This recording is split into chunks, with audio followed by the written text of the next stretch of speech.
This is NTV.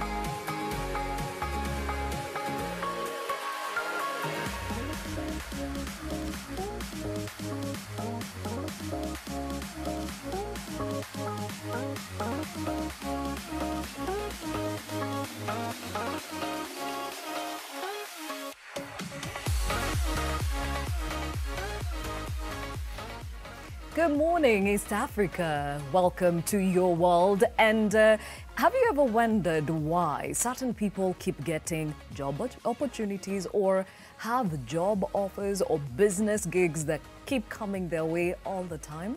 Well, in an ideal situation, it is not because they are well connected or have a part of a cartel, as they usually say, but actually their work ethic is what keeps attracting these opportunities over and over again. So what do we mean by work ethic? When does it become good and when is it bad?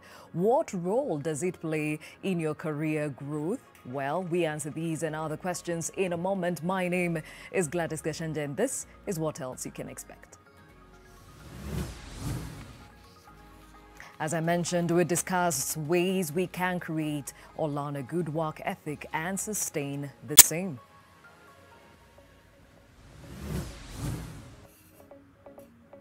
So every 9 out of 10 jobs in Kenya are created in the informal economy. How can these jobs be made formal?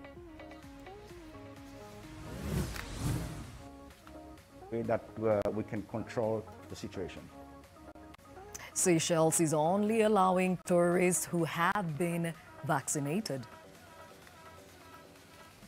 Only 2 people are agreed for the vaccination. India's vaccine drive slows down due to safety fears.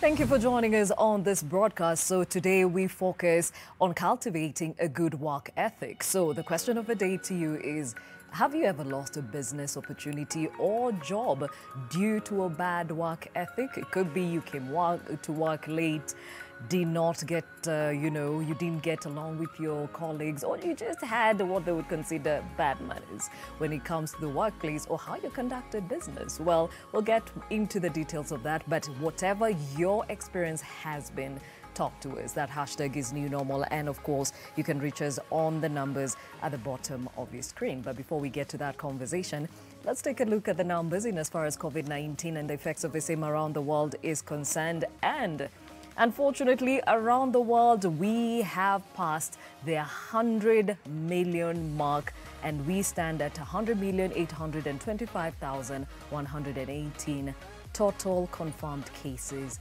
globally. Now, out of that number, 72,841,882 have totally recovered, and unfortunately 2,167,018 have succumbed to COVID-19. Now, in Kenya, we have also surpassed the 100,000 marks in as far as infections are concerned, and we stand at 100,193 confirmed cases, 83,625 recovered cases, and 1,750 Kenyans have succumbed to COVID-19. Remember, we keep saying this and we will not stop saying it. Wash your hands, social distance, and of course, wear your mask. To a look at the day's stories, and 2 days before the former president of Ghana, Jerry John Rawlings, is buried, his body is lying in state at the Accra International Conference Center, open to government officials and the general public. Former President Jerry John Rawlings is a man who loved the grassroots. He is a father, a friend, and a boss. We love him. We work with him with loyalty because of his way of leadership. So if you see all those who are here, you can see who he is for us. I quite remember when we were in Nima, the way he trooped in with his bodyguards when he's coming. Even the enthusiasm by which he is coming to the area shows you that this man is really ready for the task. And you know by then, when you talk about Nima, because of the hooliganism and all those stuff, he was the one who was able to, I think, stabilize the situation in Nima. Even though we will say that he came to do his part, some are still left to be done, but he played a very major role in some of us. He has done great things. If he has done anything that is not called for the people of Ghana to save them, then Ghanaians has been very ungrateful. Away from that, Seychelles this month became the first nation to welcome vaccinated visitors from all over the world. But those working in the tourist industry believe it will be a while until mass tourism is back. The government have no choice but to open the borders. We depend on tourism. It's our main industry. If we don't, we will go down. We won't succeed. We need to open it, and we need to do it in a way that we can control the situation. Yeah, but I think it's a good move as long as it's very controlled. It has to be controlled for the time being until the time comes for us to fully open. Although the government has announced they know that the amount of tourists won't be that big coming in, but we're just preparing ourselves to be ready when it happens. When the mass tourism starts flowing in, we are ready for them. Keeping the place cleaning, sanitizing yourself, and and also we have to let the clients know, even if a change, they've got injection, we still remind them of the new situation, the new way of thinking now. So I think we are ready, and I think the government and the tourism industry is on the right track for this to come. Right now, I think it's not picking up at all. But the thing that they have announced is that it's coming soon. We will see in the next few months that's coming. We will see us into a situation which is, and the problem is that we are in vaccinating our population, which is fantastic. Right now, I think we are the second country in the world with the highest vaccination.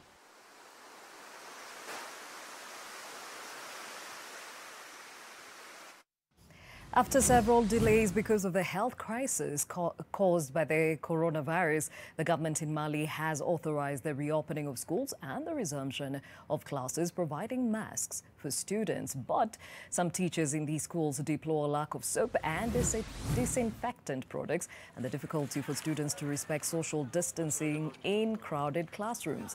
Maury Kante, director of the Lhasa Basic School First Cycle, says the start of the school year has been successful here. The children have come, all the teachers are present.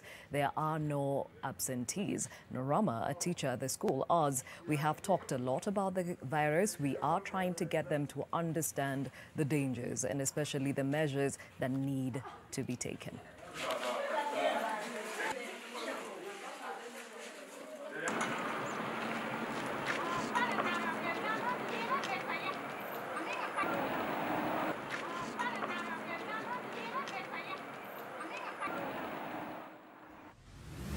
Well, still with health matters, South Africa is the continent's most affected country by the coronavirus pandemic, with 1.3 million confirmed cases and just over 40,000 deaths. A toll that is putting the funeral industry under pressure as coffin makers and undertakers have to face more and more COVID deaths.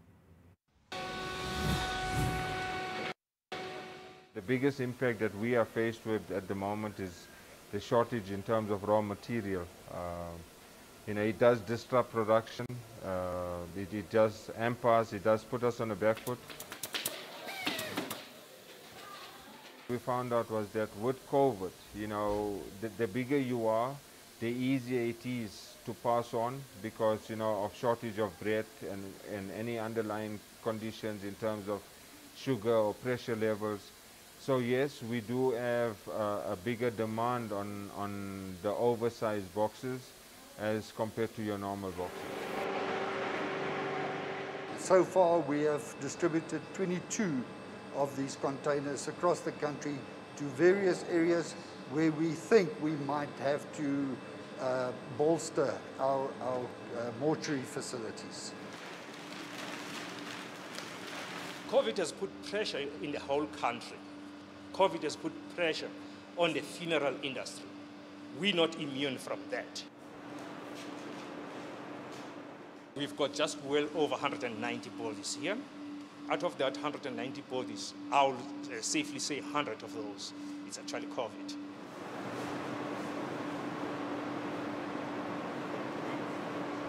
Yes. Now back home, and with 8 out of every 10 jobs in Kenya created in the informal economy, the Kenya Union of Domestic Hotel and Education Institutions has called upon the government to fast-track plans to certify persons working in the informal sector. Secretary General Albert Njeru says the union is working closely with the National Industrial Training Institute with a view to equipping workers in the Juakali sector with requisite skills. The union argues that certification of workers in the informal sector will enable them to leverage their skills for upward socio-economic mobility.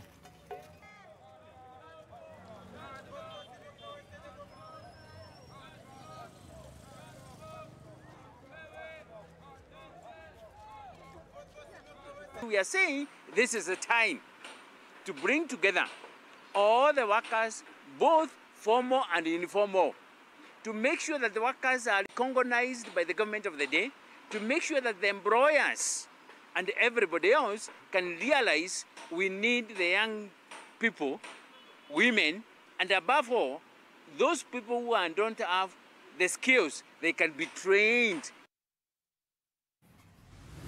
Well, let's shift our gears and focus on our conversation of the day. We are talking about how to cultivate a good work ethic. Now, this has been said to have a direct impact on your growth and, of course, your credibility and the consistency of the same. So how can we cultivate the same? We get some tidbits from the stories we'll hear from those who've walked in these shoes, but also we are joined by a specialist. And speaking of which, I'll start off with Winnie Mangutha, aka Wix. You know her on the digital space. She is a digital creative and content creator. Joining us virtually is Grace Odongo, who is a career coach, joining us all the way from Kisumu. Barakanyaki Chibile, who is the director of A2Z events, and Christina Sonia, who is an accounts manager at Browns Park. Thank you all for joining us on this conversation. And we'll start off with the expert amongst us, Grace. When we talk about a work ethic, what exactly are we referring to?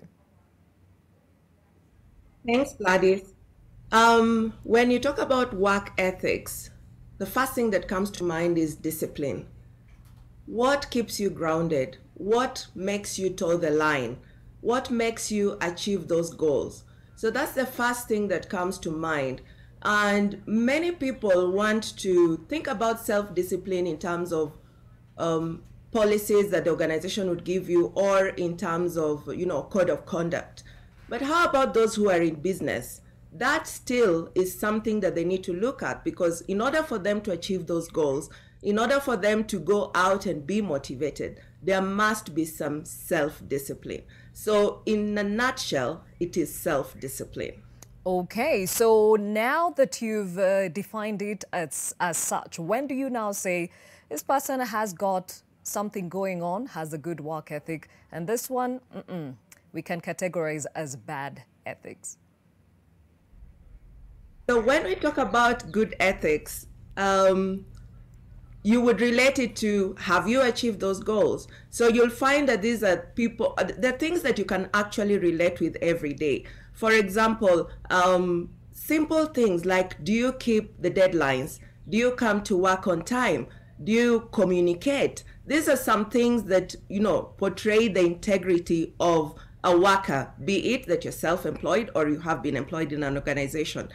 On a flip side, when you talk about someone who doesn't have good ethics, you'll find that they drop the ball. You find that there's something about maybe you have reached a certain place or the peak of your career, and then you start dropping the ball. That also comes in. So it doesn't mean that sometimes you might be having the good work ethics, and then along the line you drop the ball because you forget where you started from. So those people who have good work ethics are people who keep the deadlines, are people who can relate with their clients, are people who communicate well, are people who actually, you know, give reports. And those who don't have, let me say that it is not everything that I'm talking about, because there's a lot to be discussed, and I'm sure the other panelists will also contribute to this, but I'm just giving a nutshell of what it is. And then when you talk about bad work ethics, in summary, it's everything that could go wrong, everything else that could go wrong. I know this also comes in terms of when you're being given that PDR, performance review, and you're told you need to do this, you need to rectify this. Some people, if you look at it on the flip side, is those things that you need to correct in order for you to toe the line and bring in self-discipline. Okay, very well said. So let's understand it from those that have walked in these shoes. And I'll start off with you, Winnie. You are in the digital space. When you hear that a work ethic equals a discipline, what does that translate to you or for you in your line of work? For me, it's consistency, yeah. So I'll give you an example using this week. It took me 4 days to make a video that will be squeezed into a 30 seconds. And it took a lot of work. There are days I feel like giving up. There are days back then, before I started having good work ethics, I will compare myself to other content creators and think I'm not good enough to be in this space. That is a very bad work ethic. Looking at someone and thinking, oh, they deserve that, oh, they're doing better. Allow me to give you an example of when I was working. So my first encounter with bad work ethics was myself. So after negotiating with my employer how much they're going to be paying me, I was like, yeah, that's a good rate, yeah? And then I get into the work, and after some time I find out my colleagues are getting paid better, and we are doing almost the same thing. So by this time I start comparing myself, and I don't have the energy to work as much as I did the very first time. And it made me slow down, didn't have discipline for work because of comparing myself. So to me, it's about consistency and not comparing myself to anyone, and also not living in a bubble. Every time I come up with a video, I try make it better than the previous one. Even if the previous video did well and it got, for example, 100,000 views, I shouldn't live in that. Like, keep going, yeah. Okay, and Grace, this is interesting because what Wix puts to perspective is at times it's not only the discipline, but it's also how you view what it is that you do and how you execute it. Talk about that. So most of the time, like just what my colleague has said, it's about self-motivation. How do you push yourself to be good? Sometimes, and this is more of about when people are employed, people want to give the bare minimum. This is what is expected of me. What is my job description? But when you're talking about self-discipline, and here again, we're talking about going far and beyond, is give more than what is expected of you, so that you're not only, competing with other people, like my colleague has said, but you're competing with yourself. Be the best version of yourself. Somebody has always said that. But when you keep on doing that, it means you're always perfecting. You're always looking for gaps. You're always looking for what's new. How could I improve myself? How could I improve my communication? How could I improve my report? And so it's a self-reflection that is continuous. Okay, and even as you are working at bettering yourself, there's also the fact that you're working amongst others. And we're human beings. We kind of get, caught up in trying to compare ourselves, and we think others are better than ourselves. So even as you're motivating yourself, what's the one thing that you should always keep in mind as you execute your trade? You should always look at what can I learn. There's something always called best practices. So best practice means someone else has done it better than you. Probably someone else has been in your shoes before. So instead of looking at them negatively, even in a job, if you are employed, why don't you reach out to that person, learn from them and say, okay, I'm not good at this, but my colleague is good at writing reports. So what can I learn from them? So it is not negative energy, but it is positive energy. So you'd probably tie into, mentoring and coaching. Most people are sometimes a bit protective of their territory. Because I know this, I'm good at this, I don't want other people to know this. This is my secret. This is how I keep my job. But if you look at it from the perspective that if more people have the skill that you have, then the work would be done quicker. Maybe the turnaround time, instead of doing a report for 10 days, you do a report for 2 days, and then you move on to the next thing. So there I would talk about attitude. What attitude do you have towards other people who are doing something better than you? And you yourself, what do you give out to other people so that you're not just receiving, but you're also giving something in return? And Christina, when we talk about a work ethic for you, how does it look like? Well, for me, let me just give you a brief background of how I landed at Brandspark PR, which is a public relations company. I came from Kenyatta University, graduated in with a degree in environmental studies and community development, and I was going into a new field, which I had no idea what PR was. So for me, having a good work ethic, it includes learning consistently, just getting to know what it is you're doing and giving your all. Yeah. Okay, and it also takes risks because you literally moved from one industry into another. What was the motivation there? Well, I didn't have an option personally because finding jobs these days is really hard. And I'd done previous other odd jobs which ended. And I got this opportunity and I was like, you know what, I'll just take it and run. And you've been running since then? Yeah, 3 years now, yes. 2-3 years. Okay, Grace, that's another perspective to this work ethic we talk about, taking risks and dipping your toes in waters that would be otherwise described as uncomfortable. True, yeah. Grace? Risk is a must for any growth. It's like when you're pregnant and you're giving birth. It's the birth pains that actually delivers the baby. And when the baby is here, you are so excited and you forget all about the birth pains. So that goes with any career. If you want to build your career, if you want to build your business, take risks. The risks are always sometimes painful because you might take a risk and fail.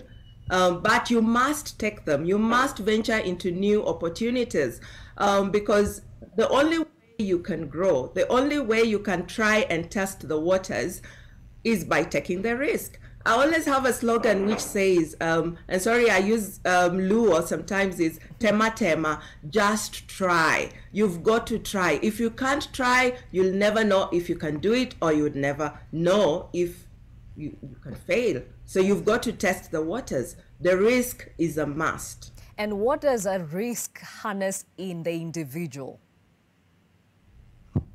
So when you're looking at the risk of an individual, for example, our colleague just said she flipped from being employed into, self-employment. That in itself is a risk. Sometimes when people talk about business, it takes a long time for someone to say that, oh, now my business has picked up and it is successful. And so the risk in itself as an individual is you might lose income. That is number one, because you're changing from salary to now actually investing in that business. From the other perspective is, if I talk about someone who has been employed, is that the risk is maybe if you write that report, or maybe if you go and do public speaking and you're not good at it, how will other people perceive you? And sometimes the fear comes in with the risk, because you're of what other people will say of the failure if at all you fail. And it is that fear that then grips people and they don't want to go out and try it. Okay, and we'll talk more about that now. We've said that Wix is a digital creator, and of course, she's a creative in her own right. And this is some of the work that she puts out there. 2020 recap, shall we? We put down our plans, then we were met by a surprise. We never saw it coming. Before we knew it, it was a fight. Kicking us up and down, taking us in circles. Then we had to fight back, stand on our 2 feet and laugh. We keep moving because of the support we give each other.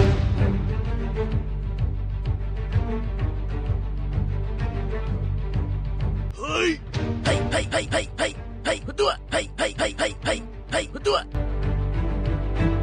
Ooh.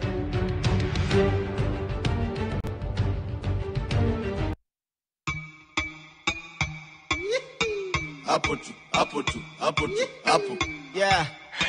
Yeah. Apple. Yeah. Yeah. Apple. Uhuru dance tusijali, hatukujaji. Apple. Tusijali, hatukujaji. Apple. Iseti hapo. Yes, that's Wix's work on the digital space, and it's amazing what it is that you do, and it sounds or even looks like there's a lot of work that goes into it, as you had mentioned earlier. Yeah. So how did you even start off in this space? The first video I put up was because of something that happened. It took me through tragedies to discover myself, or rather to start illustrations.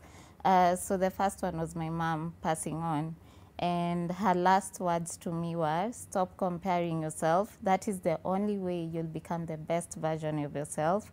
And the second thing, now after that, after my mom passed on in 2019, I started coming up with plans of how in 2020 I was going to start doing illustrations and sharing my work out there, which I had been doing in the house, just not sharing. And then come 2020, another tragedy strikes, and this time it's Corona, COVID. So this time I had passion, I had time, everything that I needed to do, I had it. So I just started creating, and then I shared my first video and it went viral, but I didn't put any name of mine there. And then I kept sharing over time, and now putting my names in there, Wix, Mangudha, and a whole bunch of people started complimenting me and telling me, keep pushing,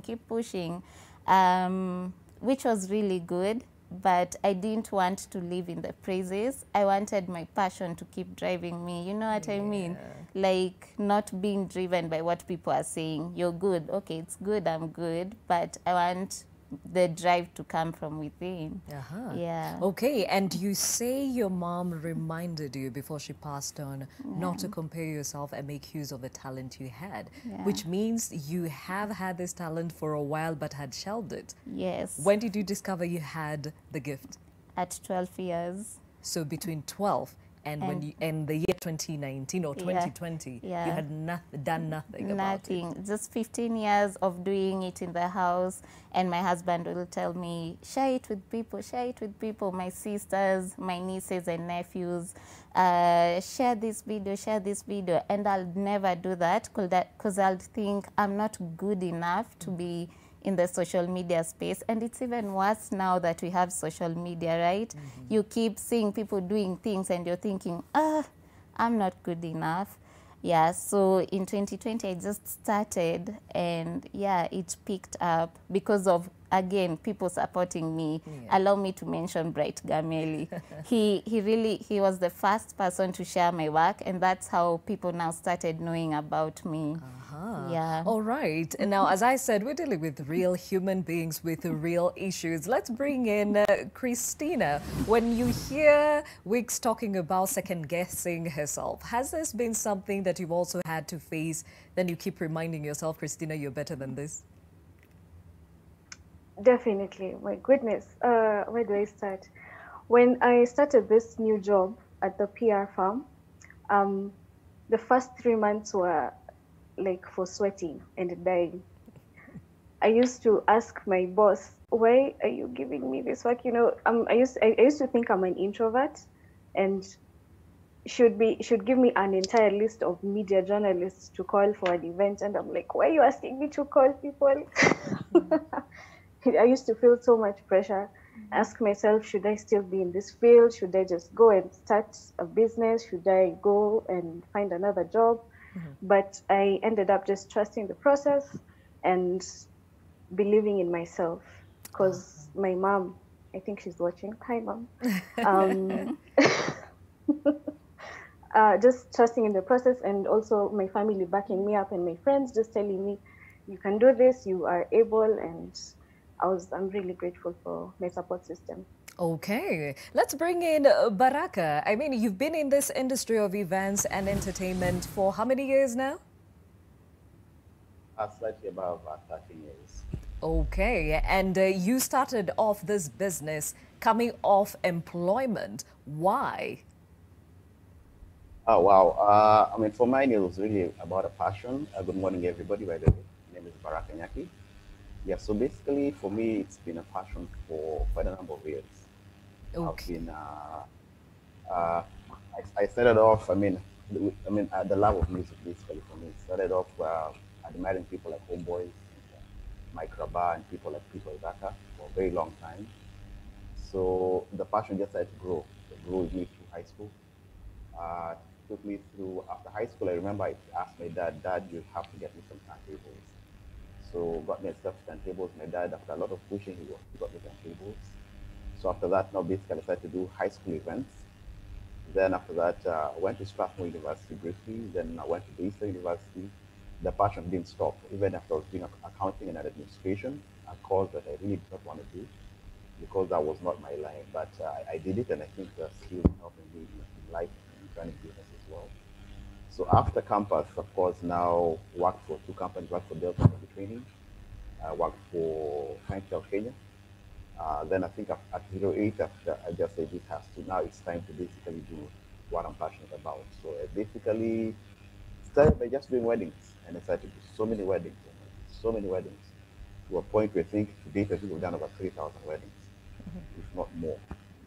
And then now we started moving heavily into corporate, heavily into private events, planning events. So it basically just started to grow from there. But also to your question about work ethic, for me, what has been very key has been the need for, we basically look for guys who just are amazing timekeepers. Because for us, it's everything. It's not about how good your CV is or how good you are at your job. For us, our job is so key. You really need to be an amazing timekeeper. So for us, even maybe touch on what Grace and the other ladies have mentioned. For me, when I'm even picking crew and picking guys to work with us, the first interview is always about timekeeping. If you fail the timekeeping test, that's it. It's very hard for us to work with you because we'll ask you maybe come to a site at 5:30 in the morning, come to a site at 5 in the morning, come for an interview. So it doesn't matter how good your resume is. If you're not able to hack the element of timekeeping, it's very hard for you to work in this industry. So for us, it's very key. And these are things I learned largely from my dad, who was an amazing timekeeper, an amazing time manager. So it's those things which have just guided me through till what I am now. Okay, and Grace Baraka brings up another aspect that's very crucial here, showing up. You know, like literally showing up. You might not have all the skill sets, but the fact that you keep showing up and getting to learn and getting to put in the work is very vital when it comes to inculcating or cultivating a good work ethic. Tell us more. So I know this is something that is always referred to, timekeeping. And I like that Baraka has said it's the #1 thing that he looks out for. Timekeeping is more than just showing up. It actually a reflection of how passionate you are for your role. You are motivated, so you'd wake up early, make sure that you're planning yourself so that you are on time, so that you are there probably 10 minutes before time. I know most people want to reflect on this when they're doing interviews, because that's when you want to show your best, personality. You're there on time. You're all put together. But what happens after you get that job? This is something that people should continuously do, and nobody should be monitoring anyone. If you're motivated for your job, you'll always deliver on time. Writing those reports, you'll always be proactive. Because when you want to do something on time, you don't wait until the deadline comes and then you're like, oh, I didn't do this because of this, because of this. You use a lot of excuses. So it ties in again to what we talked about, work ethics and self-discipline. If you're self-disciplined, it means you're going to organize yourself proactively and you're going to look at what the gaps would be in whatever you're doing that would make you fail. And then you'd work on those gaps. And when you're filling in those gaps, it means that you're motivated because you want to achieve your goal. So if you want to achieve your goal, it means you're going to be motivated, you're going to be proactive, and therefore you're going to keep time. So time in itself, it looks like a simple thing, but it really ties into how everything else will come through.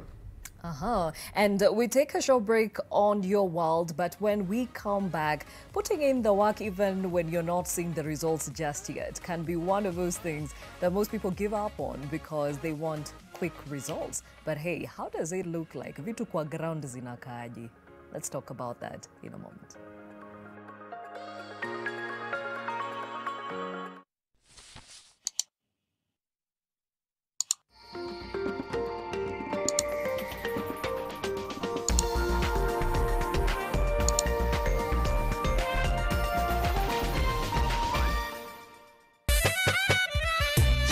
Thank you so much. Thank you. Thank you. Thank you. Thank you, Antonina. Thank you for making us. Thank you for making us your favorite drive show crew. Nation FM, we love you. Oh, thank you, people. This is the Americans I'm stitches. I got you good. Nyi wanyama mmechizi yani. Tunajibamba na show yenyu. Muendelee hivyo. I came to rap it up, do my thing. Thank you for listening to 96.3 Nation FM. Of course, Antona Obina. And Obina.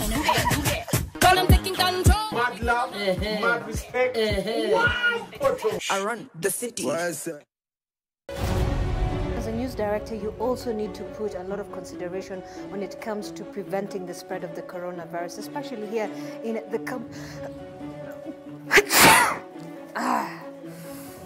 All right. Yes, and I think that's what I learned.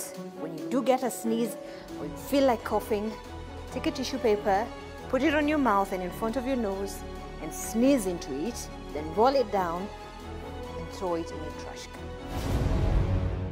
On the trend, 10 p.m.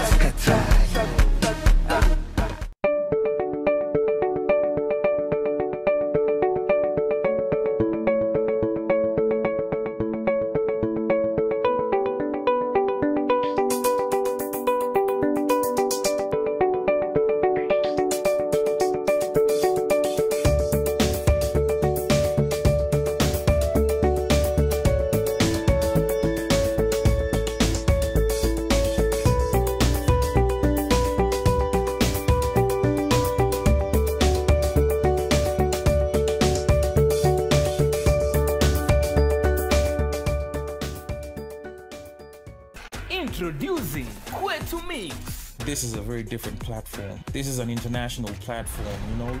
Zifahamu story zote kuwahusu. David Wanda is not single. Utajua more about top artist lifestyles. Time ya God ni time ya God.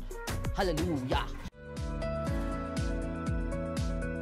Let us continue to worship and pray as individuals and the families, and our God will surely hear us as we act in obedience to the book of Isaiah 26:20. Go, my people, enter your rooms, and shut the doors behind you. Hide yourselves for a little while until his wrath has passed by.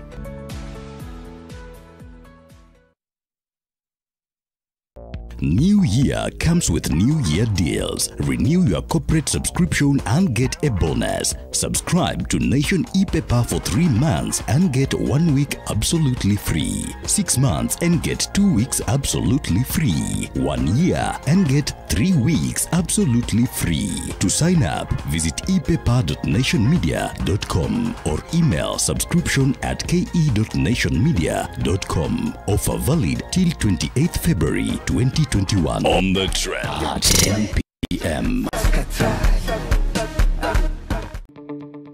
In your paper this week, after the win, Museveni scrambles to win back Western allies and reassert legitimacy after a contested electoral win. Come, let's trade together. United Kingdom woos Africa with opportunities, deals from its businesses, plus our opinion leaders. This way to prosperity. How United States President Joe Biden can boost global economy as he restores American soul. For this and more stories, get your copy of the East African.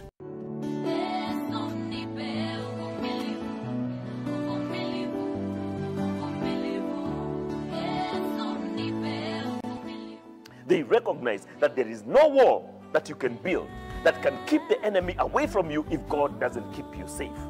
And that's a big lesson for us.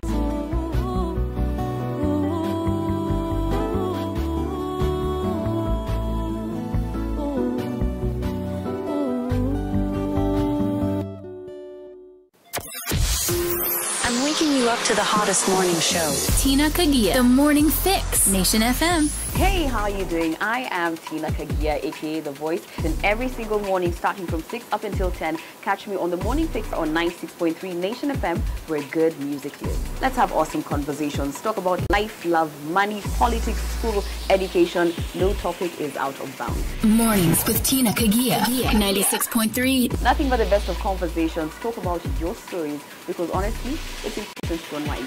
See you every day. All the hits with Tina Kagia.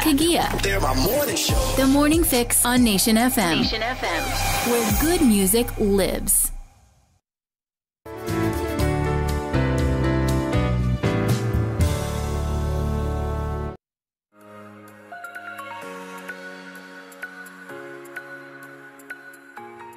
Thank you for staying with Your World. My name is Gladys Gashanja. Today we are learning or sharing with each other on how to ensure that we cultivate a good work ethic. Walking with us on this conversation, we have Grace, who is our career coach, joining us from Kisumu. In studio, I have Winnie Mangutha, aka Wix. You know her on the digital space. She's a creative and content creator. We have Baraka Nyaki Chubile joining us from Mombasa. He is a director of the A2Z events, and Christina Sonia, who is an accounts manager at Brandspark PR. And we were talking about putting in the work, where you plow and you're not seeing the results, but you keep doing it anyway. Baraka, you've been in business for a while. Of course, it didn't start off with the success it has now. Talk about those first initial days. For my initial days, wow, that was really tough. Huh? I remember when we first got our first set of equipments. I remember I think 1 year we didn't do any work, absolutely nothing at all. So what happened is we basically started to give out free events. So I remember we gave out like a couple of weddings, and then you get one job, pays you like 5,000-6,000 bob. So with time, we started to basically pick up But the first 3-4 years were really difficult. I mean, those are the times, of course, you find yourself doing side hustles and everything, at least to basically put food on the table. But with time now, we just had to basically get a lot of work. But the first stages are very hard. I mean, even no one wants to stick around you because they realize this guy is living a dream. I mean, this is like a hobby which really needs to end. But with time, we started to pick steam, and then here we are now. Okay, and when we say here we are now, where are you at today? Where we are now, we have a team of around 10 who are full-time DJs, technicians, electricians, who basically, and I guess partly marketers as well, basically just trying to, I mean, we basically book a lot of work, both corporate, both weddings, both individual events, planning events. And then as we speak, of course, I'm in Mombasa trying to grow the brand in Mombasa. So that's where my focus has been now for this 2021. Because actually, basically, COVID helped us to realize we are basically, I think, underselling ourselves. We realized this opportunity because as an events person, we found out that every time jobs were in Mombasa, we were called to bring equipment from Nairobi. And many other vendors in Nairobi, of course, would also attest to that as well. We normally are told to take a lot of equipment. Not that Mombasa suppliers are not good. Mombasa suppliers are amazing. It's only that corporates are more comfortable using people they are used to. So what we're basically trying to do is just fill that gap and basically give opportunity to Mombasa people who are used to maybe our standard of working to be able to also offer the same in Mombasa, the Kilifi area, the Diani area. So that's what we're focusing on right now, to grow the brand in Mombasa. All right, so also right now, as recruitment driving. Okay, so you started off with one company in Nairobi, started off giving off even free gigs, and today you have this company established in Nairobi and another one in Mombasa. Well, let's hear from Christina. You went to an industry that you were not familiar with, and there you are trying to figure out the ropes. When you were starting off, did it feel a little bit defeating when you're putting in all the work and not really feeling like you're moving very far? Yes, I definitely found it very difficult because I wasn't too sure what I was doing. So I was just going with the flow to begin with. Then from there, I decided to start taking initiative to learn more about the field that I'm in, asking questions to derive work results and guidance from my mentors at work, which really helped.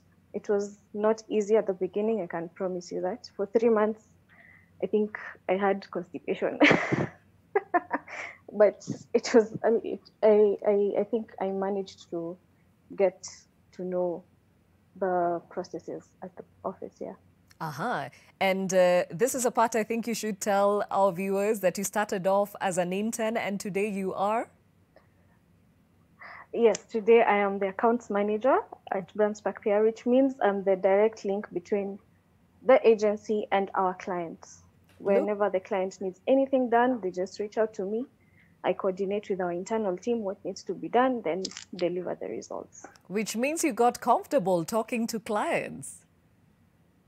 Yes, never in 1,000 years would I ever thought that was a possibility. Okay. That shows growth. And for you, Wix, when we talk about plowing in and not seeing the results just yet, you just mentioned the work that goes into your art. Talk about that and how fine. Today we are talking about how well you're doing, but when you were starting off, So when Corona came, my salary was cut down. And so, I mean, I've started doing content creation, and as I've said, it takes 10 hours. My recent video took, if I'm to count, 25 hours. And imagine doing all that and you're not getting paid. Like, no one is paying you. I mean, at the end of the month, there are bills to pay.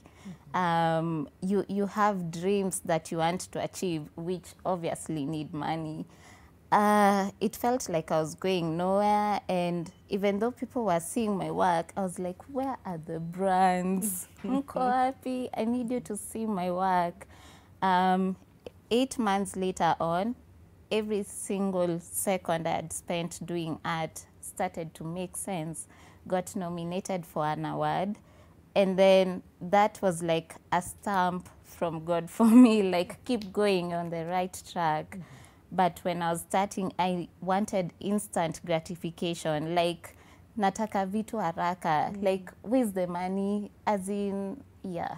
Okay. Yeah. I love the fact that she used that line, I want instant gratification. Grace, I'm sure you've had so much, especially for those in this generation where you want to put in the investment and ensure that it comes back right immediately, if you could put it that way. Talk about the importance of knowing how and when to keep putting in the work. It's important for people to know that even if you look at all the successful people, they talk about consistency, they talk about putting in work and being patient. I think the generation of today, people are not patient. They want, lottery, they want quick wins. But how then do you tie the prize to where you are? I think that is what people are missing.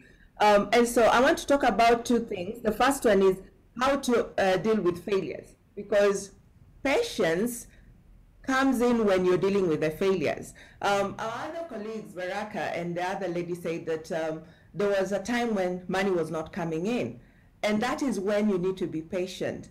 So people should be able to acknowledge that sometimes there is time when you are not getting anything. People who are successful need to tell their stories, so people know it was not an overnight success.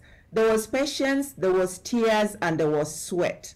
Consistency is something that we've talked about before, meaning you don't quit. You keep on doing what you're good at, because all these people have talked about, they're passionate about what they're doing. So it means there is a drive, there's a motivation behind it. So continuously doing what you are good at, and perfecting the art, so that when the money comes in, you're even far off from where you began. The other thing is, being focused. How then are you focused?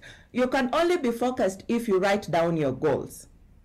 You're not wallowing in the forest. You try this today, you try this another thing tomorrow, and you pack all the failures without really reviewing them. When you write down your goals and you review them consistently, if you say you're reviewing your goals in a weekly basis or you're reviewing your goals in a monthly basis, it means you're going back to the base.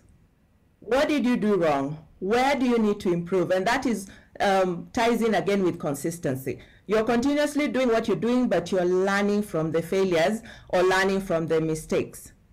As much as you will cry in the tears because there's nothing coming in as yet, but then you're learning something from it. If you had, probably when you began, you had a client base of 5 people and 3 people dropped, you only remained with 2. Why don't you get and then learn from it? So it's the learning curve that ties in with patience, then ties in with the success at the end of it. What is your goal? How do you want to achieve it? Create a vision board. Create those goals. I know people talk about SMART goals, but it ties into how you will be patient enough to put in the work so that you can be able to reap the benefits at the end of it. Okay, now one thing that stands out is whatever we are learning here, discipline is tied to all of it. So whichever way you turn, you have to inculcate a certain form of discipline for you to be able to withstand all these other things we are talking about that are important in investing in yourself, your business, or your career. When we come back, let's talk about etiquette, because this has costed people opportunities and for some, jobs. So what are we talking about? We'll be right back.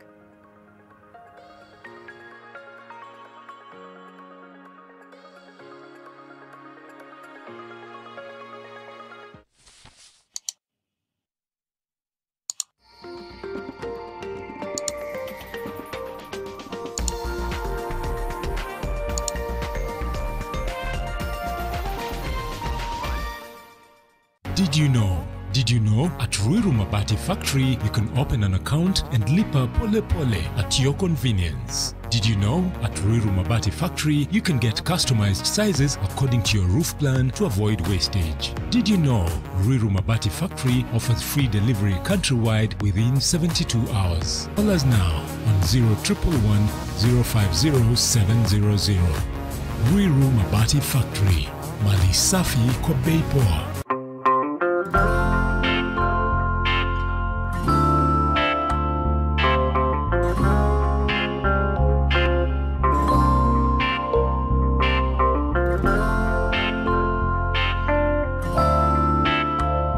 Breaking news from Molfix. Let's see what they're developing right now.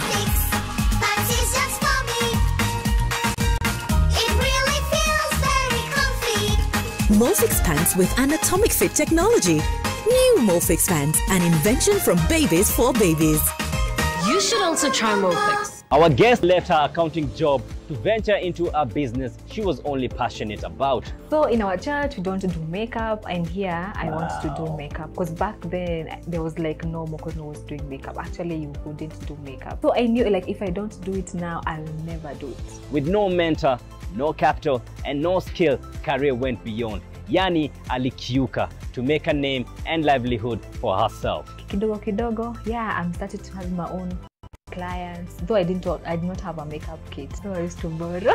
Guys, so Abu, how do you go to a client without a makeup kit? Having already made major strides in business, bado anaendelea kukiuka, which means going beyond and being extraordinary. I heard somewhere it's not advised to sleep with makeup on. That's the worst thing you can do to your face.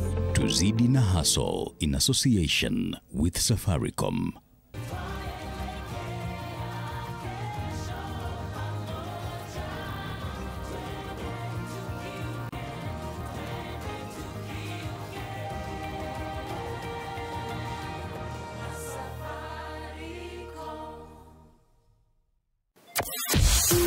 I'm waking you up to the hottest morning show. Tina Kagia, The Morning Fix, Nation FM. Hey, how are you doing? I am Tina Kagia, aka The Voice. And every single morning, starting from 6 up until 10, catch me on the Morning Fix on 96.3 Nation FM, where good music lives. Let's have awesome conversations. Talk about life, love, money, politics, school, education. No topic is out of bounds. Mornings with Tina Kagia, 96.3. Nothing but the best of conversations. Talk about your stories, because honestly, it's important to unwind. See you every day.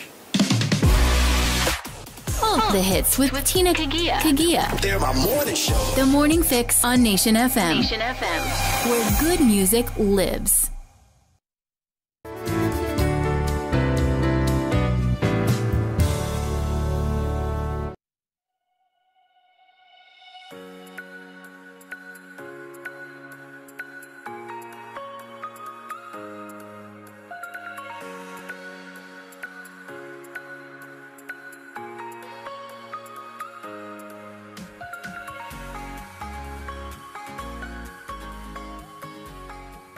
Thank you for staying with Your World. The conversation is cultivating a good work ethic. When we went to break, I mentioned that we need to talk about etiquette. This has costed people businesses and, of course, job opportunities. So when we talk about etiquette, Baraka, what has been your experience and why is this so important in how you conduct yourself and how you conduct business?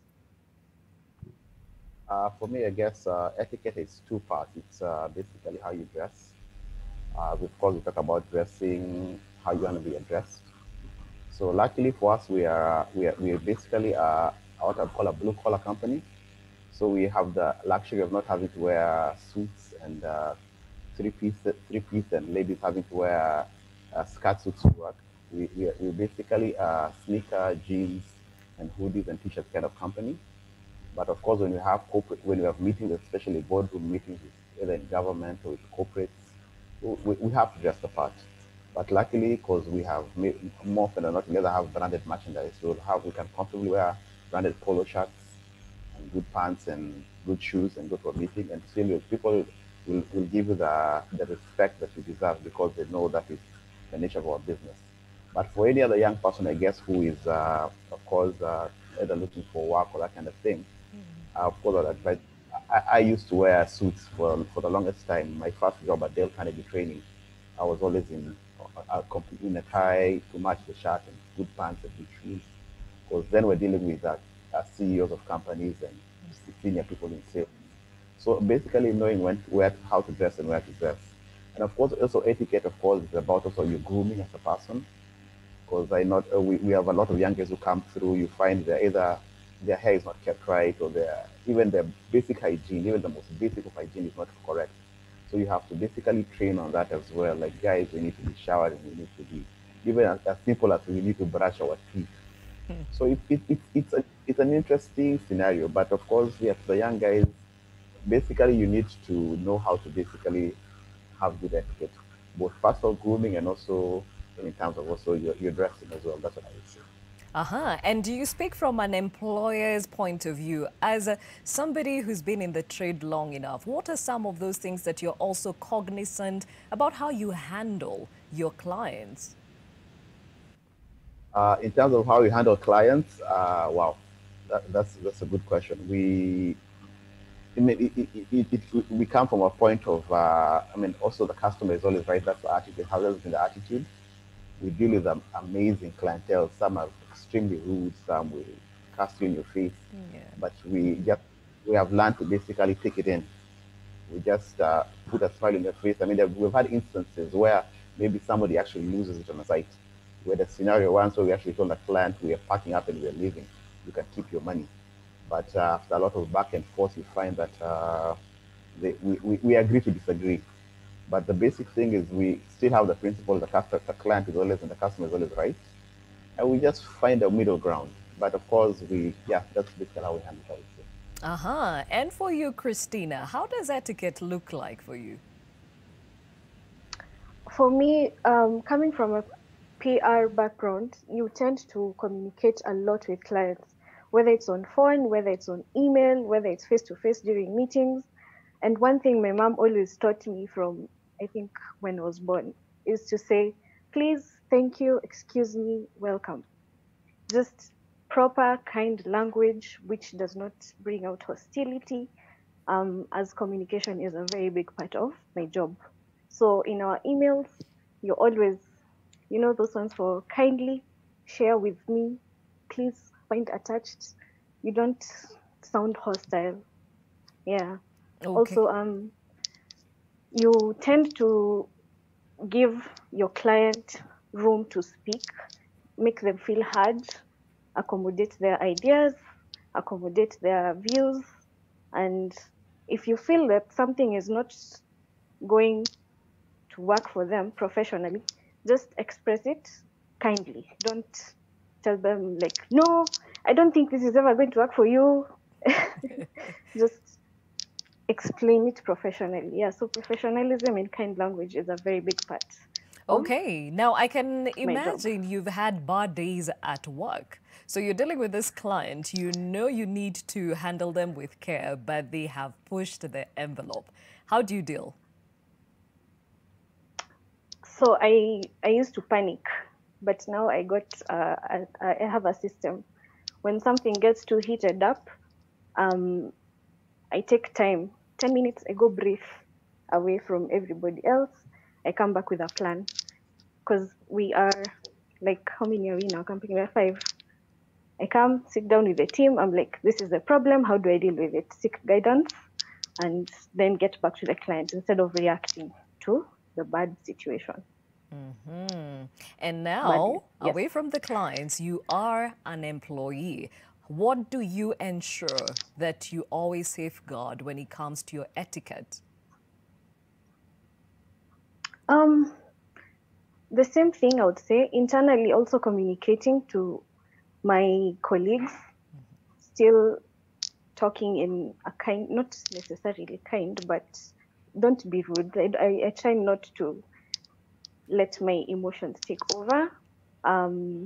Just as Waidak has mentioned, the dress code, you have to look presentable at work, because we now moved to a very big office, the Sandbox, an entrepreneurs hub, wonderful place.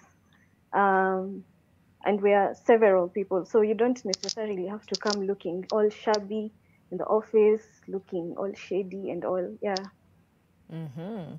Interesting. So for you, Wix, You're in the digital space, so there's no pressure of looking a certain way, but you're dealing with clients now. So what Yeah. is this that you're learning along the way that is so vital in ensuring that they keep coming? Well, even before I work with them, every video I post, what message am I passing on? Is it a positive message or a negative message? I try my best to focus on positive vibes, as guys say nowadays. Then while working with brands, it goes down to, while going for meetings, how am I dressed? How am I passing on my message? Because sometimes while I'm explaining to someone the idea I have in my head, it sounds crazy and it may come off as rude, as Christina is saying, but it's not. So nowadays I just try put down the idea, then now give to the brand, so it's looks and the message I'm passing on through my videos. Okay, and even as you talk about etiquette, there's also the fact that you feel when you're in the digital space, there are no parameters or rules that govern that space, so you can do whatever you want. But the truth of the matter is, there are unwritten rules, right? What have you discovered? So you can't go around using anyone's music. There's copyright music, and while you start creating, you start appreciating the effort other creators put. So I just can't go being rude to another content creator or using anyone's music without permission if it's copyrighted. What other thing? I just can't talk about anything and everything what goes in my head. You have to filter some things. Be very mindful, because I have followers who are children because of the kind of content I create. I have older people who watch my content, so I really have to strike a balance. And also your clients are and your now followers. So you've got to also be aware of the same. Okay, Grace, we've talked about etiquette and it looks different for all of us depending on what it is we trade in on a daily. Why is this so important? It is important because you are your own brand. So wherever you're going, depending on how you portray yourself, whether you are employed or not, you are your brand. Someone will only believe what they see. So if you have a negative attitude, if you don't dress well, if you, for example, if you go into a meeting and you're chewing gum and you're spitting out, and already that, as much as you might be brilliant or you might have some good content on the table, people will not take you serious. Etiquette is your branding. And when you're talking about etiquette, again, is being mindful about other people. I like that our panelists have said that you're being mindful on how you're communicating, how other people are looking at you. Is the message being portrayed? And the body language. How do you sit in a meeting? How do you project your voice? And sometimes you might need coaching in these areas because not everyone has it together. It is okay. And that is why it is important for people to assess themselves. Remember, we said you have goals, you want to achieve them, but always default back to where are the gaps and how do I make myself be at the level then that when people look at me, my etiquette actually represents my brand. Because remember, like entrepreneurs, everywhere you go is an opportunity for you to get a client. It's an opportunity to talk about what you do. So you are a brand. Everywhere you go, you are a brand. How do you market your brand?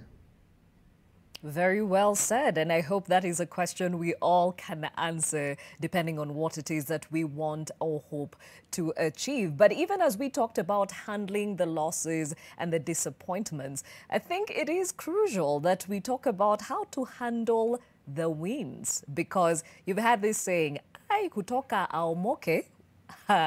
Something has changed. So, Christina, so now you are an authority in what you do today. What are those things that you're aware of that will not make you, quote unquote, grow a big head?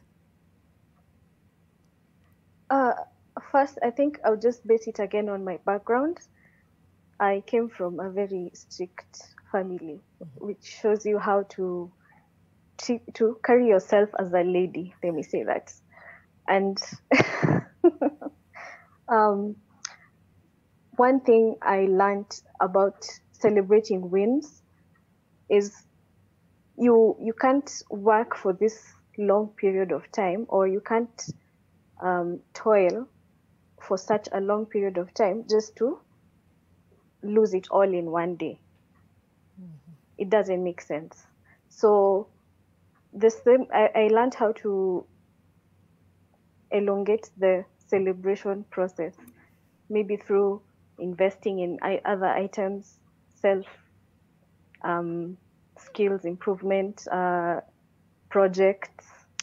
I know we still bado tunaambia mwili pole, but it's not over the top. Okay. Yeah. All right, we hear you. Wix, for you, your success has been catapulted by the pandemic. I mean, you started off 2020, kidogo things are not working, then all of a sudden, everyone is talking about Wix and the work that you put out there. What are you conscious of so that you do not get to the side where you lose why you started off in the first place? It's sad that it took me pain to realize my abilities or my potential rather. What keeps me grounded is knowing where I've come from, you know, knowing how my mom really worked hard. She was a single mom, so she raised 5 girls by herself. Seeing how she put in the work, and then her last words to me were not to compare myself with anyone. And then now I've worked hard and smart, because you can work hard and not get somewhere. And then now all of a sudden, I waste all of that. I've cried tears, man. There are days you wake up, you're like, one full week you've created content, no one has reached out, or you feel like your energy is running low. And then remembering where I've come from, how it was hard for my mom. Like, you can't forget the small things or how far you've come. That really keeps me grounded. And I really want to keep going. Allow me to use Nyashinsky's words. Africa tunaikamia tu mos bana. I don't know where this is heading, but I wouldn't stop. I'll keep remembering where I've come from. Okay, yeah. And I think that is well put in as far as grounding yourself is concerned. Baraka, you started off with gigs, giving them for free because guys were not recognizing what you were bringing to the table. But today you have 2 companies, one in Nairobi, one in Mombasa. You are your own man. What are these things that keep you grounded? Let me answer that in 2 parts. Let me talk about the initial, when I started to win. That was maybe 3 years after we started. That was around 2010, 2011. At that particular point, I think I had a lot of bad advice and too many yes men around me. So when I started to win and get a lot of big contracts and really high-profile events, there was a lot of misuse of funds and just basically, you know, in our industry, there's a lot of show off. I put it that way. Buy a better car, hopefully move to a better neighborhood, change your wardrobe if possible. So initially it was really bad. I mean, I went and took facilities from the bank, added get a credit card increase. I mean, just a lot of misuse of funds. I remember walking into one of the attacks and saying, this is humongous TV. And I remember just saying, how much is this thing? And I went and picked it up, and you're like, and you're so proud of yourself at this time. I remember buying a car just like that. I mean, it was really, really terrible use of money. So as you said, I really grew a big head at that point. So, of course, we got to 2015. 2015 became crazy. We just had this slump in business. A lot of that came in. It was really, really bad. So you find at that point, again, you sober up very quickly. So nowadays, when we have wins, we celebrate the wins. We are happy with how we've come. But we don't see, because wins don't last long in our industry. You get one big contract today, you do a presidential event, you do a high-profile wedding or whatever. But you see that once that thing is over, it is over. It's not to the next hustle. So for us, we've learned always just to keep on hustling and keep on pushing and keep on marketing on our social media platforms, we really, the wins keep on, I mean, we win, then we can win again. So it doesn't end. But right now, we're more grounded. We celebrate them. We're like, that was an amazing job. But we're very quick to move on and look for the next one. So that's how it is for us in our space. Grace, this is so important, knowing to handle your wins, because as you keep winning, you could easily forget why you started in the first place. Very, very true. I was just smiling when they were speaking because people really get carried. Baraka gave some very good examples there, and I was like, it's very, very true. It's just like even if you're employed, you come in, you get quick promotions, and you know, the peers you came in are still in the same job grade, and you are in maybe 2-3 job grades ahead, and then you become big-headed and you forget. Oh my, it's such a sad thing. But then some of the tips I would want to give with regards to keeping yourself grounded is looking back at where you started from. Most people, I know people want to relate with, poverty, when we didn't have this and now we have that. Just even in your career, when you started as an intern, appreciate the small wins as you look at where you came from. If it is in terms of business, I mean, create big ambitions so that when you're making the small wins, you're not forgetting to look at where you are still going to. Again, the other thing I'd want to say is look at what the other people are doing, the competition in the market. Sometimes you might be big-headed and forget that you might start losing clients to a level that you're not even competitive in the market. So someone in the market is doing better than you. That will give you, grounded, that you have not reached yet. There's still work to be done. And lastly is keep listening to feedback. That's something that is very critical.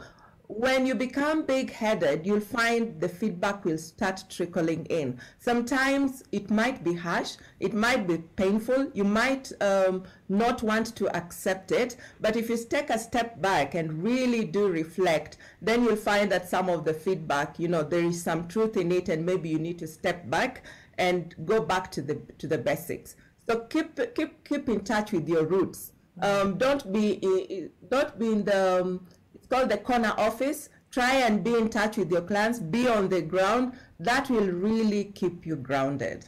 Okay, very well said. Now I have a question here. Gladys, please talk about boundaries, because I work for an employer who always makes me feel like I have to do things I don't want to, especially when it comes to entertaining clients. I love my job, I love where I work, but I really don't like this part of my job. How do you handle this? Before we hear from Grace, I wonder what your experiences are. Let me start with Christina. How do you create boundaries? It just all comes back to the communication, I would say, because you meet people with different personalities out there. And working as a young lady in this industry, you'll find very strange characters. So it's the way you carry yourself. It's okay to say no to some things, stick to the job. You can still build a relationship with a friendship, let me say, for the sake of client service. But if you're not comfortable with something, it is completely fine to say no to the person, and also raise, if you have a HR department or if your boss is friendly with you, you can still come and communicate internally about the issues that you're experiencing. If it's the boss that's forcing you to do this, just explain to them that you're not comfortable, and if this is not going to work, you are free to move. Do not compromise your standards, is what I would say. Yeah. For you, Baraka, you wear both hats, employer, and also you also put in the hard work into this. How do you handle boundaries where you clearly can tell, I really want this gig, but it's going to compromise who I am? Oh, wow. So for boundaries, wow, we've had very many scenarios. We get very interesting jobs which would mean compromising the integrity of the entire team. So you find scenarios where no disrespect to any community, but you find there are particular people who have particular maybe orientations, who will actually call us and ask us to do a particular job, and they tell you they'll pay you this amount of money.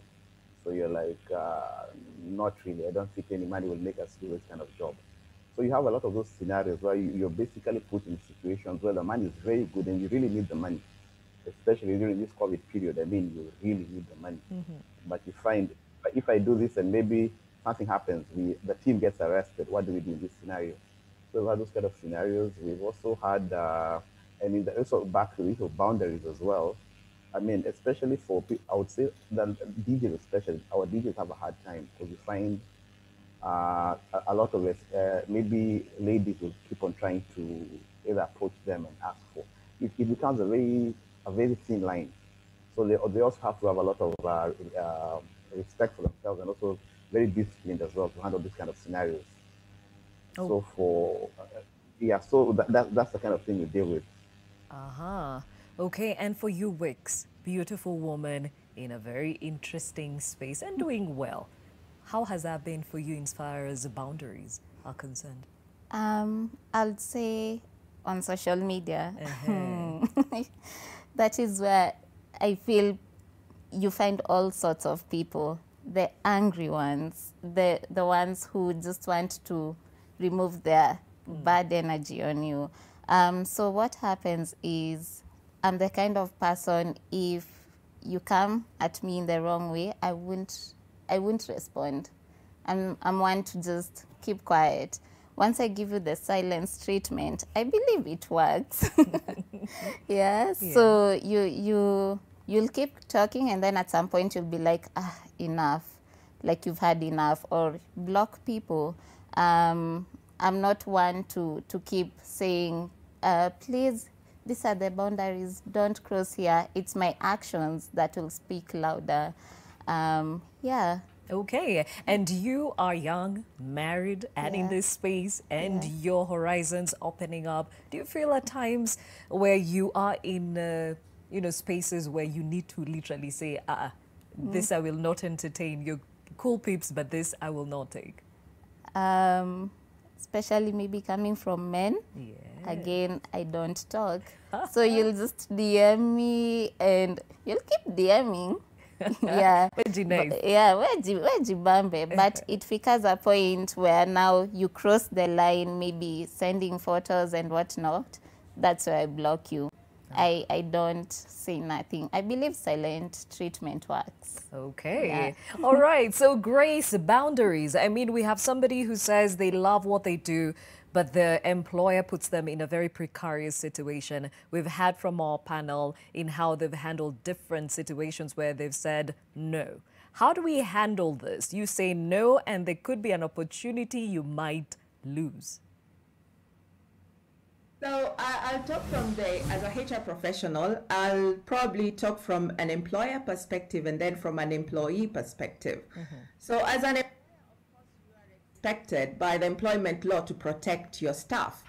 When they come in, there is a contract that they sign. And then there is, of course, work ethics, what you are expected to do. And then there is the HR policies, which safeguards your employees. It tells them where the boundaries lie, because these policies are supposed to protect both the managers and the employees. You don't want a manager telling an employee that, if we go and have a drink, I'm going to give you that promotion. So once you educate, I think this is where we fail as employers, is that we don't educate our staff on what they can be done for. Like, what are the expectations? What are your rights? I know there's a slogan which says that, Kenyans don't read, but education can come in very many forms, not only in policies, but, in trainings and what have you. So go a mile and educate your staff on what it is that they can do when they fall in such scenarios. Then there is the other aspect of, once you're educated, this lady is saying that she's put in compromised situations. What do you do then when you're in this situation? There is a scenario where then the employer needs to create a forum where this person needs to be heard. Who listens to this person? Where can they report? I'm assuming this person is writing because they don't know who to go to. Probably it's the manager who is doing this, it's the director who is doing this. So what other avenues can you safeguard your employees so that they can be able to voice the issues or concerns that they have? If you can be able to do this, then you'll be able to find that more people will come forward, because most probably it's always that if one person is complaining, maybe it's 2, it's 3, it's 4. So create forums where people can actually be safeguarded even when they speak. They're not victimized. You know, most people don't want to talk because they feel victimized.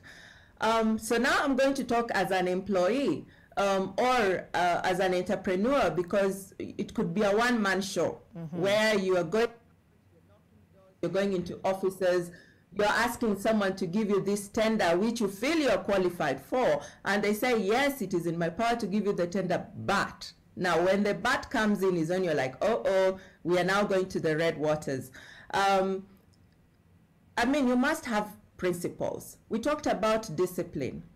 When you have principles, discipline, and work ethics, sometimes you'll just have to walk away.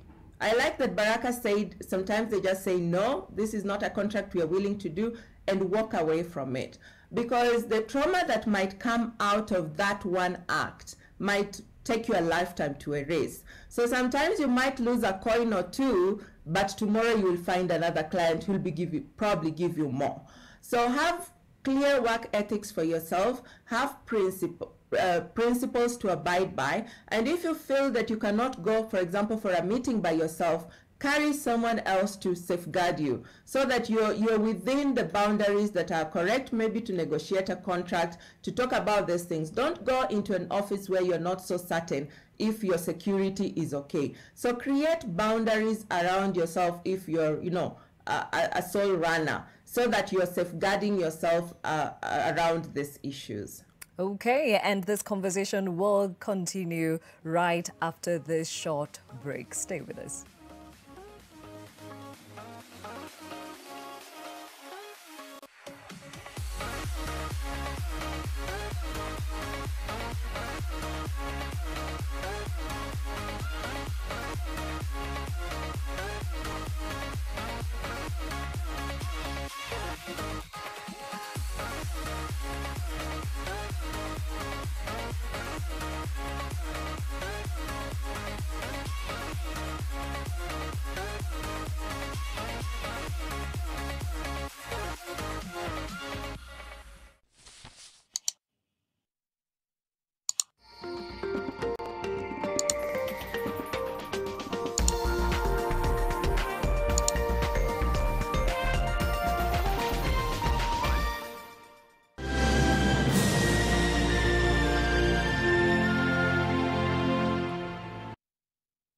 Go beyond with Kenya's fastest 4G network, Popote. Dial *544# to get your data deal of the day. Maji mdosi wangu ametupa simu yangu ndani ya maji. Mdosi wako kwa venye Nkirota ameniambia ajui na akimpigia simu ashiki. Hi guy, what the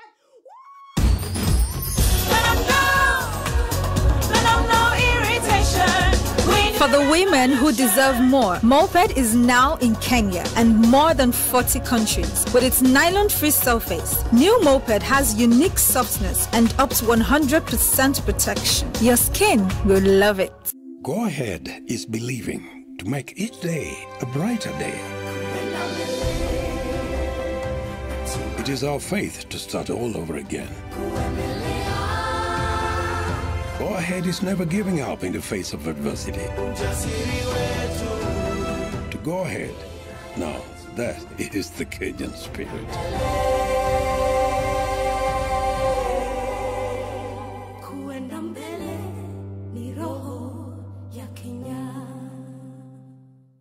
New Year comes with New Year deals. Renew your corporate subscription and get a bonus. Subscribe to Nation e-Paper for 3 months and get 1 week absolutely free. 6 months and get 2 weeks absolutely free. 1 year and get 3 weeks absolutely free. To sign up, visit epaper.nationmedia.com or email subscription@ke.nationmedia.com. Offer valid till 28th February 2021. This is Fact Finder from the BBC. Africans in diaspora are trooping to Ghana. We look at how the media is covering the year of return.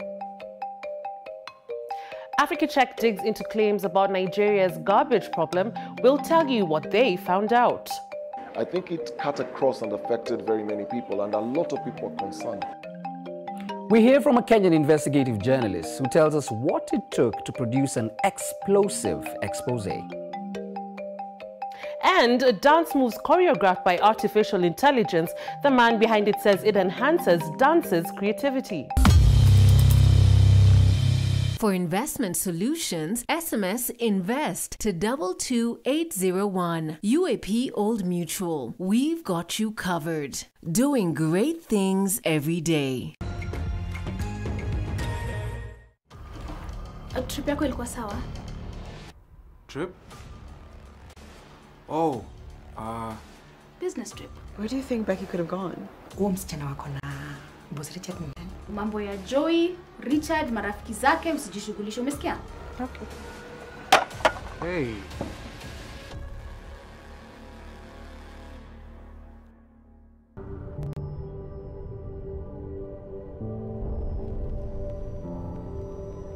Beat sensitivity pain fast with Sensodyne Rapid Action for clinically proven relief in 60 seconds.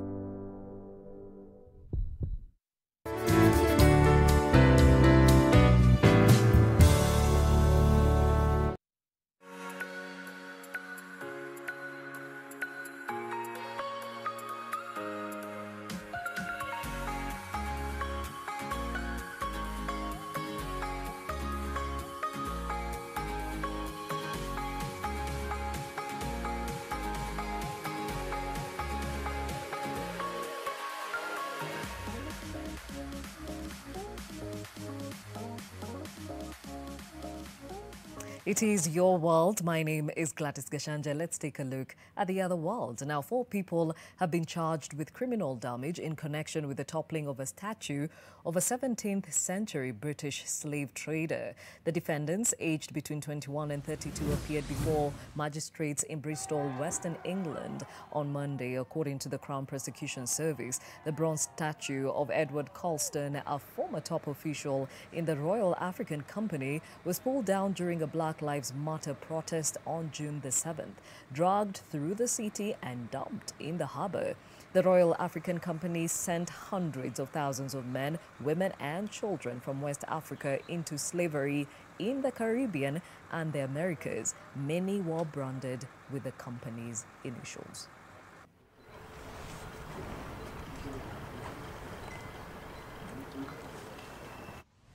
Elsewhere, protests against a new curfew to curb the spread of COVID-19 in the Netherlands have degenerated into clashes with police in some locations. Authorities used water cannons and dogs in a square in central Amsterdam where hundreds of protesters gathered over the curfew that began Saturday. In Eindhoven, in the country's south, police fired tear gas to disperse a crowd of several hundreds, and at least 30 people were arrested there. A number of vehicles were burned and businesses at Eindhoven's central train station were looted. A COVID-19 testing center was also set on fire on Saturday evening in the village of Yorke in the north of the country. The 9 p.m. to 4:30 a.m. curfew is the country's first since World War II, needed to bring down various case numbers, according to government officials.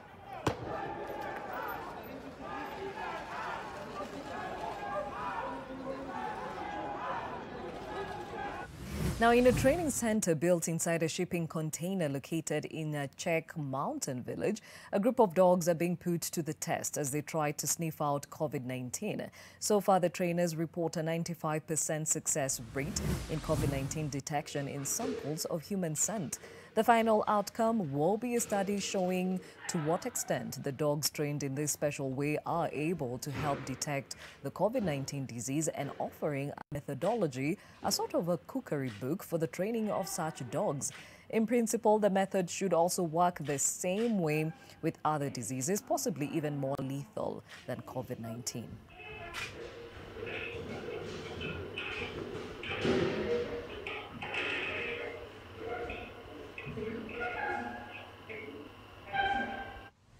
Now, quarantine centers in northern Chinese provinces of Hebei and Jilin are under construction to accommodate close contacts of diagnosed COVID patients. Hebei reported 19 new cases on Sunday and Jilin reported 12. China sees a spike in COVID diagnosis during winter seasons and is rushing to test and quarantine people to curb the spread of the virus.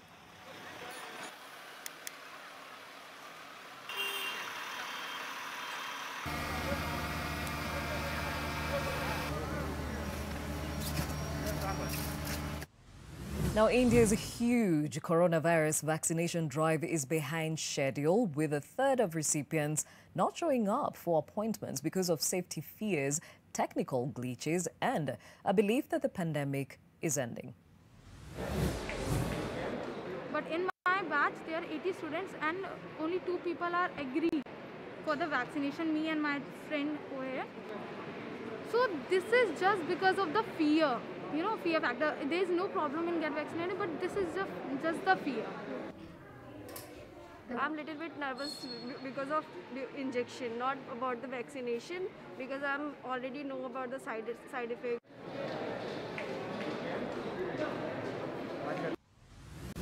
Well, back to a conversation of the day, cultivating or inculcating a good work ethic. And we've learned a lot from our coach, our career coach, Grace, and of course, the experiences of our panelists this morning. But even as we work to ensure that we sustain these brands that we are working hard to ensure that they are top of mind, I'd like to hear about how you've worked on being intentional about your growth. For Wix, what are you looking at to ensure that you stay top of mind?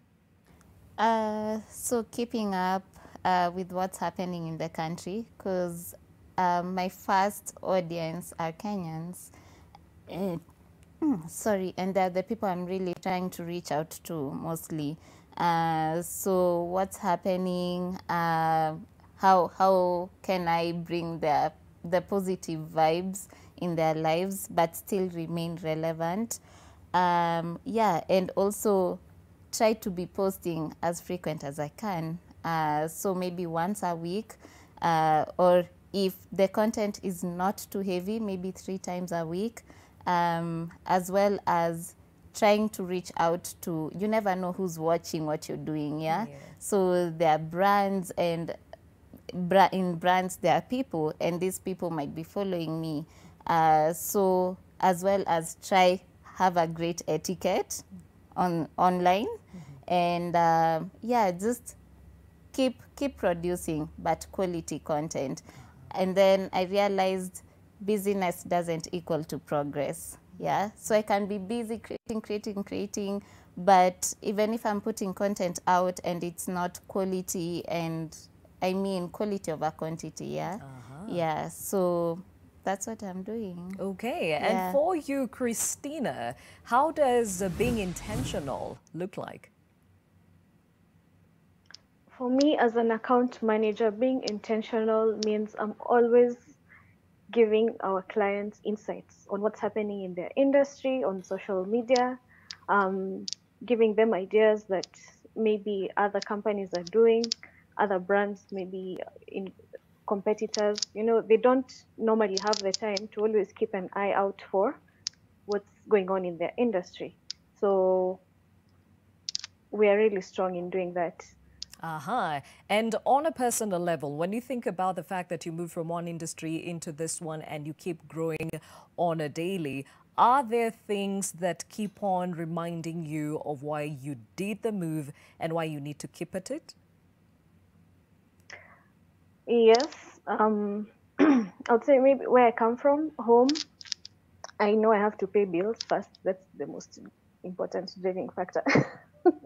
Then the fact that I came to learn this profession and just enjoy it, it's really interesting to just engage and continue learning more from my colleagues, from online courses, even just the experiences with different clients. It all just comes together. Aha. Okay, Baraka, being intentional about one's growth is part and parcel of inculcating a good work ethic because it keeps you focused. So what are your intentions? For us, we're very intentional about a couple of things. Number one, our presence on social media. We make noise. I like what one of my silent mentors mentioned, Mike Rabah. The time I asked him, how does Homeboy stay relevant? And he said, they make noise. They are all over the place. They are doing different things. So for us, it was very, very clear that we had. And then he actually mentioned, if Coca-Cola and Safaricom don't stop advertising, then why should we? So for us, it's the same thing. We make a lot of noise on social media, on our Instagram page, on our Facebook page, so that people constantly know you're there. Because if you're out of sight or so, people just kind of forget about you. We do a lot of promotions. We do free weddings, at least 2 free weddings every year. So people always know these guys are there, they are always there for you. And that's one of the things we do. And of course, the other thing we do is we always keep on reminding our clients that we have new equipment, we have maybe new floors and new lights, new sound systems, and always pushing our different DJs and technicians of brands. We are very clear that we have to brand our team.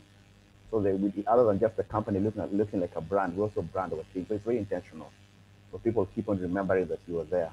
So they don't just see A to Z as a big thing. They see everyone as an individual under this A to Z brand. So they will specifically ask for a particular person. So that's how we're very intentional. Now, Grace, I asked this question because when we started off this conversation, I mentioned there are times you wonder why there are particular people who just keep getting those job opportunities, biashara opportunities, and you wonder what it is about them that keeps attracting them. Now, also, intentional growth is part and parcel of this package. Talk about that. Being intentional is, like I said, being your own brand. So being intentional is creating opportunities where there is none. Looking at the gaps. How do you approach people? How do you see a gap that you can fill in? How do you communicate that? Being intentional is not sitting back and waiting for the business to come. It's for you to go out there. And most people who always get these opportunities are go-getters. And people who are laid back will always complain and say, oh, how comes she's always here, she's always doing this? But you'll find the opportunities are there. Someone has just never walked into them. It's funny that you ask because the other day I was talking to a friend of mine who does business. And I was encouraging her to go and knock on doors, go and knock, find the business. Because Corona came and really hit businesses hard. And so the clients who used to walk in are no longer walking in. So what do you do in such a situation? You go out there and look for opportunities. Opportunities can come over coffee. Opportunities can come over an email. Opportunities can come over when you've gone for a rurashio, for example. So opportunities are always there. Just make sure that you cue yourself to tapping into those opportunities. You don't, of course, not necessarily that you keep on pitching yourself wherever you go, but maybe just, giving someone your business card, or maybe saying, can I follow up with an email, and actually keeping your word and doing the follow-up phone call if you said you would do so that someone would take you seriously. Those opportunities are there. And finally, I would want to say that being proactive rather than reactive. People want to sit and wait for those, for one person to start doing something is when they all flood in. How about being the pace setter? Be one step ahead. If people are still waiting for people to use technology, go ahead and use technology and showing them that it is actually possible. By the time they're catching up with you, you're one step ahead again. So being the game changer, be the pace setter in your career or in the business area that you are in. Now, as you can hear, and it's kept, I think it's being drummed over and over again, all the things we've talked about are kind of tied into a nice little bow with a discipline on top. So, as we bring this conversation to a close, I'd like to hear from our panelists, starting with you, Baraka. You wear two hats, been at this for a while. What are those lessons that you'd like to share with the rest of us in as far as ensuring you conduct a successful business? Wow, okay, for me, the lessons I'd like to give, especially to the young people, because many people seem to lack patience, and we've become this microwave generation. You just want things instantly. So for me, I'd like to basically just tell young people, just take it a day at a time, step by step. There's no rush. I mean, the temptation to make money quickly is so real nowadays for young people.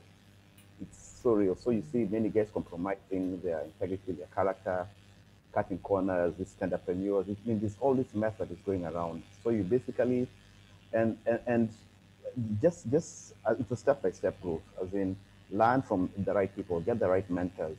Basically, that will help you get to where you need to be. There's no problem if you fail as well, because failure is part of growth as well. We have failed a lot. We have fallen so many times. I've been basically lost track. But the idea is that you just stand up, keep on going. The number of times I've thought of closing this business has been so many times. I've just had amazing people around me just say, no, keep on going. It's a good thing. You guys are really, I mean, like I remember 2018, we were about to give up. Actually, we were very close to closing in 2018. Then 2019 comes, and we win an award for the best sound company in the events in the events wedding industry. So you find it's a day by day. For me, mine would just be to the millennials, the young guys, a day at a time. Don't rush for the quick money. It's very tempting, but just keep at it. Just keep at it. You'll definitely get there. Very well said. And of course, Christina, you represent those in employment. And they say you really do not know how much you have invested in what you do until you have your own business. But you are still investing in someone else's business as an employee. What would you like to encourage others? I would like to encourage the young population, especially graduates from these Kenyan universities, to take risks, because we know the job market is not as big as the number of people who are graduating. So take risks. You'll never go wrong in taking a risk and giving it your all. By giving it your all is fulfill all your job duties, be intentional as we've discussed, deliver your results as you've been asked to, be consistent in doing this. Just trust the process. It takes time. You won't be a millionaire overnight. You won't get a 3-figure salary by 2 years, maybe, I don't know. Yeah. But just trust the process. As long as your foot is in, you will survive. And then also learn to celebrate wins so that you don't feel like you're slaving. Yeah. All right. So just take risks and trust the process. Yeah. Trust the process. As long as you're putting in, one day you will thrive. Okay. And I think, Wix, you've been categorical that there are many people who've spoken into your art who have reminded you not to compare yourself with others. And here you are now thriving. Your last words? Have people who will hold you accountable, yeah. For me, it's my husband. There are many videos I've shot and not uploaded because he was like, easy standard yako. It hurts, but have people who hold you accountable. It won't be easy, but do. The second thing, don't compare yourself to anyone. Your story is different. It doesn't matter if you've gone to uni at the age of 32 or at the age of 17. I mean, your story is different. Don't compare yourself to anyone, yeah? My final one, anyone is irreplaceable. I mean, there might be someone out there who is also a great illustrator. We just don't know about them. So I shouldn't get comfortable with where I am and feel like, no one can take my place. I mean, you can be replaced just like this. So keep pushing, get yourself to the next level. And when you get there, keep encouraging other people to get into your space. Don't feel like, mi staki wengine waingie. I mean, like I remember me, I really needed someone to just tell me, imagine, come in. Yeah, so keep encouraging one another. It really works. Yeah. Okay, and Grace, you have had numerous of these conversations, and of course the dynamics of keeping up with your career and making it grow have changed with time. What are your last words of advice? I would like to encourage, of course, the young and the old, but my parting shot would be open to learn, change, and adapt. If you're open to learn, you're never too old to start something new. If you're open to change, it means you're listening to people's feedback and you're listening to your own feedback. And lastly, you will adapt so that you're growing. There is no way you can, meet your objectives if there's no growth. Another thing I would want to mention, which I should have mentioned before, is the issue of self-care. It's okay to sometimes we want to, be at it so much, more so when we are entrepreneurs and you're trying to meet these objectives and you burn out. When you're burning out, it means you're no longer having these new exciting ideas. So take some time out. It's okay to, take leave, go and meditate, maybe go to the gym, maybe just have some headspace to reevaluate where you're at and where you want to go. But the end of it all is be open to learn, change, and adapt. Okay, and of course emphasizing on the value of work ethic.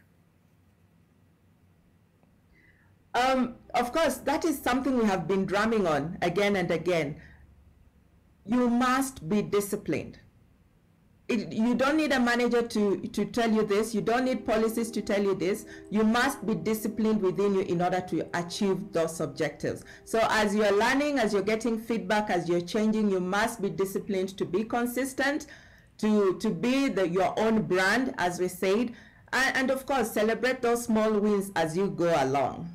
Okay, thank you so much, Grace Odongo, career coach, joining us all the way from Kisumu City. And of course, Baraka Nyaki-Chibile, director A2Z Events, joining us from Mombasa. Christina Sonia, accounts manager, Brandspark PR. And of course, Winnie Mangutha, aka Wix, on that digital space. She's a creator, content creator, and really good at what she does. We celebrate you. And many others were also in this space. And for those listening to us and the viewers talking to us and saying all these guys sound like they got, walitoka kwa familia zimeomoka. That's why they can speak with so much hope and have all this advice. Truth of the matter is, it's an attitude thing. What do you want? What do you want to achieve? From that, the rest just keeps flowing if you put the work into it. Thank you for joining us on this episode of Your World Tomorrow. We shift gears and take a look at the health sector. I mean, we have seen the pandemic. We are still in it. And in a way, that came to appraise the status of our healthcare system in this country. So what have we learned from it? What can we do better, especially to safeguard the welfare of our healthcare workers? We talk more about that tomorrow. See you then.